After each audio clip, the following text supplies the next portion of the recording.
good morning to everyone. Respected dignitaries on the dais, Vice Chancellor, Dr. Gusabi, Dr. Kache, the organizer, the guest of honor for today, Dr. Cyrus Poonawalla and Dr. Adar Poonawalla, and the head of the Department of Biotechnology, and distinguished ladies and gentlemen in the audience. I know that we have many distinguished scientists here in the audience.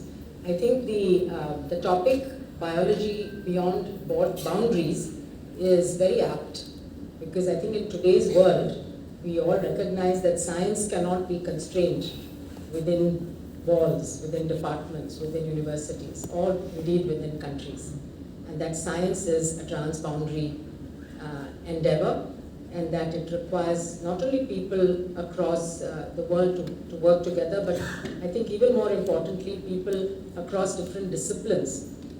If you look at some of the latest discoveries in science that have made major, where we've made major progress in either understanding the biology of a disease, or indeed in making a new health product, be it a diagnostic or be it a vaccine, what we see is that when people from very different disciplines come together and try to address a problem, then there is a much better chance of solving that problem, because you're bringing different expertise and knowledge to the table. So one of the things that I did realize during the pandemic, and particularly in my role as chief scientist at the WHO, was the importance and the power of collaboration between scientists, but also between the public and the private sector, between government and the private sector, and the fact that we had so many vaccines. And we always talk about vaccines, but we mustn't forget that we started from a point of having, the RT-PCR as the only diagnostic test, and which was available in a couple of labs in the country. In a country like India, we were able to scale that rapidly, but on the continent of Africa, for example, there were precisely 2 labs that could diagnose COVID at the beginning of 2020. And therefore, from there, we've come to the point where you can wake up in the morning, do a rapid diagnostic test at home. It's very affordable, very convenient, and then you can decide whether you are going to work or not based on the test. So hopefully this opens up the possibilities for us to address a host of other big challenges. And even if you focus only on the health challenges, of course we have huge planetary risks like the climate crisis, like global warming. That is a massive crisis that's going to affect us in many different ways. It's already affecting us, both directly and indirectly. But we also face, because of precisely the global warming, the loss of biodiversity, increasing urbanization and globalization, the future risk of pandemics, future risk of zoonotic infections affecting humanity remains very high, very, very high, and it's very hard to predict when the next pandemic will occur, but certainly it will occur at some point. The Serum Institute of India was literally the world savior during the crisis, and I'm not exaggerating, because based in Geneva, everybody was looking to Pune, not to anywhere else in the world, but to Pune, to see where the doses, the massive quantities of doses that were needed during the pandemic were going to come from. And having personally visited the institute, it's beyond impressive to see the kind of advanced planning and preparation, that, and the investments that have been put in, both in terms of physical infrastructure, also in terms of course, human capacity. When we realized during the pandemic that despite the huge advances that were happening in science, and I'm also referring to the mRNA technology here, that clearly was proving to be one of the game changers that was able to provide us effective protection. It was also clear that not everyone was willing to share their knowledge and technology as openly as we would like. And therefore, we then set up the mRNA Technology Transfer Program as an example of how knowledge should not be concentrated in the hands of a few, but really should be democratized around the world so that scientists in different countries could use or exploit the technologies to develop products for public health needs. And so it wasn't just about making more COVID vaccine, it was about how can you use mRNA technology platform to improve on it further, to make it, for example, thermostable, which has been done, and also use it maybe to develop a better TB vaccine, a better malaria vaccine, better dengue or chikungunya vaccine, and to address a host of non-communicable disease needs. We know that cancer, for example, is increasing, and it's increasing more rapidly in the developing world. It's also true that the outcomes of cancer treatment are worse in the developing world partly because of the fact that we don't have access to the most recent treatments, the personalized therapies, the CAR T cells, the gene therapies, etc., the biologics that are available in some countries. They're also very high price, so not everyone is having access, even in the high-income countries. And so the goal would be, and India definitely, I think, would play a leading role here in making affordable and quality therapies for diseases like cancer, but also for other non-communicable diseases. We know we will have a growing burden of neurodegenerative diseases in the future, of dementias and other kinds of diseases that are associated partly with aging, but partly also with, I think, many of the environmental exposures that we have today, which are creating a sort of pro-inflammatory pathways in our body are being activated, so that we are becoming much more prone to these kinds of diseases. So I think addressing the root causes on the one hand is going to be important. Addressing environmental pollution, addressing our food systems, addressing air and water quality, and also individual behavior change to avoid harmful habits. All of these would play a role, but at the same time, I think medicine also will need to advance to be able to treat those who fall sick. And we are seeing amazing advances.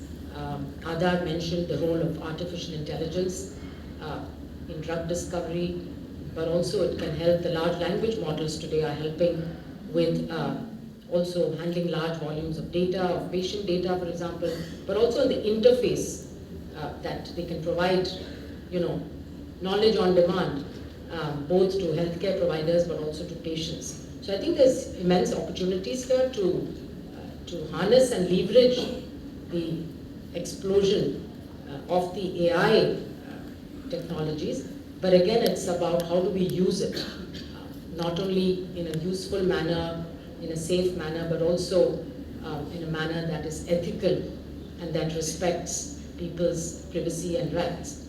So while I was at the WHO, we had released a document looking at the ethical and regulatory frameworks around artificial intelligence. And very recently, there's been an update from the WHO looking at the ethics and regulation of large language models for health applications. And so there are about 40 recommendations in that document that address both the people who are developing AI, the companies, the people who will be using the AI, let's say the healthcare providers and ordinary citizens, and also governments. And it's very clear that today, apart from the normal regulatory pathways that we need for drugs, vaccines, diagnostics, and so on, we are going to have to develop regulatory pathways for technologies that are enabled by AI, for example, but also for the new biologics that are coming, the new gene therapies, the whole new area, of biologics, where there's going to be a lot of exciting advances, I think, coming forth. How do we regulate that? What would a generic mRNA vaccine look like, for example? How would one approve such a product? How would you assure safety and efficacy? And particularly when we are targeting rare diseases, then we need to have a different paradigm, of regulation. So I think that we saw during COVID also that side by side, on the one hand, scientists were working to develop the products, but WHO was also engaged in conversations with the regulatory agencies around the world on how do we move these products through regulation in a way that is respects that does not compromise on the safety of the product. For example, this was one of the biggest questions during the pandemic, that how come vaccines got developed so quickly? How can we be so sure that they are safe? And so we need to be very thoughtful about how one approves these products where safety is of utmost concern, efficacy, but at the same time looking at the urgency and the need, one will have to be a little more nimble perhaps and think about more efficient ways. AI could play a role here as well. AI could help us in many different domains, but again, it's the human brain, I think, ultimately that has to apply its wisdom. AI, we cannot call it wise, maybe intelligent, but I don't think it's wise. And human beings have become wise through generations of experience. And we also have the social connect with other people, and we have the emotional connect. And hopefully we can distinguish ethically what is right, morally what is right and what is wrong. So we mustn't give up all those human values and just give ourselves up to AI to make decisions for us. But we can use and leverage technologies wisely in order to advance our understanding of human biology. But also, I think beyond human biology, today we've got to think about the planetary health, or One Health as it is called, and it's very nice to be seated on the dais with a veterinary surgeon who's the director of Dr. Mani, the director of the NCCS. We were just talking before this about the need for animal vaccines and the need to address many of the diseases which affect humans actually are present in animals or will arise from animals. So I think there's a growing understanding today that you need to look at animals, plants, humans living together on this one planet. We need to live in harmony, and we know that human beings in the Anthropocene, we've kind of overpoweringly contributed to whatever's happening around us today. All the bad things actually that have happened in the last 50 years in terms of environmental destruction have been thanks to humans. So we also have to fix those problems. I think we have the ability and the capacity to do that. So hopefully this kind of coming together of various disciplines, looking at mitochondria, but you're also looking at cancer, you're looking at vaccines, you're looking at many things during this conference. And I should congratulate the organizers for having put together a wonderful program. I've seen all the speakers who are going to be there physically and virtually. Very impressive speakers who will be sharing their experience and knowledge.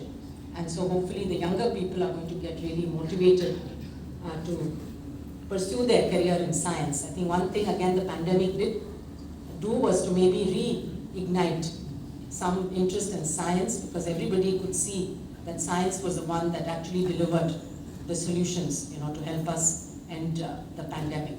So once again, many thanks to the Vice Chancellor and to Dr. Gache for having invited me to be here today, and I'm very honored to be sharing the dais with Dr. Poonawalla, who is of course one of the icons, I think, in India.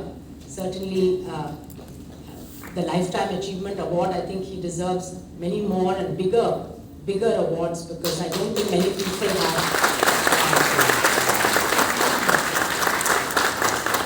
not too many people can claim to have had such an impact on the lives of millions of people, not just in India, but around the world. So I do believe that we all owe him a debt of gratitude, and while his speech was short and he said he's not a great orator, but his deeds actually, is what has defined him and his life, and we all deserve, really owe a debt of gratitude to him. He could have gone into any career that he chose, but he decided that he was going to, focus on producing vaccines for the world's children. And so, again, very grateful to have shared the dais with Dr. Poonawalla today, and I would like to wish the university also on its 75th anniversary. It's a milestone, and that too, I think, being named after Savitribai Phule, it's again an honor to be speaking on this dais today. So thank you very much. Thank you so much, ma'am, for that inspiring speech. Now, I would like to request